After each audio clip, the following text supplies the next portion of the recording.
If you want something out of life, if you want to change yourself, if you want to acquire something, if there's some goal that you want to reach, that is really not easy as some people will make us feel. That living your dream, changing your behaviors, overcoming negative habits, it's challenging. It's hard. Most people go through life never discovering what their talents are. Most people never develop their talents. They have skills and abilities, but if you don't nurture them, if you don't develop them, they will never serve you. Your gifts can take you many places if you develop your gifts. Most of us don't like to do those things that come easy to us.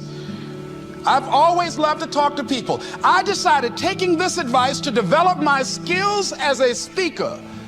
And my gift has developed and it's taken me many places. You have something that you brought to the universe, and that if you decide that my life deserves my developing this, what I do well, and becoming the best at it, and mastering myself, and seeing what I have within me, if you decide to drop your buckets where you are and develop your gift, that you eat and sleep that, and that you do that, and people know it, and you know it, and you know that you know this. If you don't know anything else, you know this. Can you tell I know what I'm doing? Oh, hello. You know this. So you've got to work on it. When other folk are having a good time, you've got to have the strength of character to concentrate, to read, to digest information. If you decide in any particular area that you're concerned about, to make a conscious, deliberate, determined effort to read one book a month in that area, in 5 years, you'll be among the top 5% experts in the world. I read a minimum of 2 books a week. The average American reads only 1 book a year. If you decide that area that you love, that you are going to master that particular area, in this era of accelerated change, overwhelming complexity, and tremendous competition, as you begin to develop and expand your skills and your talents and your vision of yourself, you will always be in control of your destiny. The next thing is, whatever it is that you want to do, you want to do it massively. I have a friend who was telling me that his sales were down. I said, well, how many phone calls you make a day? He said, 25. I said, double them. Make 50 or 75 or 100. He said, oh man, that's just too much. What do you mean too much? You behind on your bills? You talking about too much? You know one way to get back on your feet real quick is to miss 2 car payments? You talking about you're tired?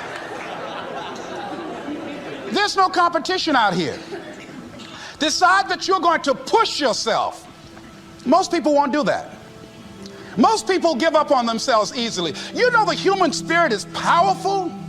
There's nothing as powerful. It's hard to kill the human spirit. They asked Benjamin Disraeli, a man who became the head of a country at a time when Jews were not allowed out after 10 o'clock. They said, how did you do it? How did you achieve it against such great odds? He said, nothing can resist the will of a people that will stake even their existence on the extent of their purpose for good. That when you have a made-up mind, when you decide that you want to do something, I was reading something the other day, he said, the power to hold on in spite of everything, the power to endure, this is the winner's quality. The hunger, the ability to face defeat again and again without giving up. This is a winner's quality. You have that quality within you. When you're hungry, you don't care about the facts. You don't care about the odds. Doug Williams played for the Washington Redskins, quarterback. John Elway of the Denver Broncos in the Super Bowl. Everybody was talking about Elway. After the Super Bowl, when Doug Williams made a historic passing game, they asked him, said, how were you able, in spite of all of the negative publicity saying that you couldn't win, how did you do it? He said, I ignored my critics. I just didn't pay any attention to them. I ignored myself because they kept on saying it so much. There were times I doubted whether or not I can do what I needed to do. There's a Doug Williams in everybody here. There's greatness in you. And you've got to learn how to tune out the critics outside and the critic inside. And since I'm going to do this, I'm going to harness my will. And I'm not going to let anything stop me. I deserve this. I'm going to do it until. And this friend, I told him, said, start increasing your calls. I said, I make 100 calls a day. I got a callus in my ear. My ear's kind of dark. You can't see it, but it's there.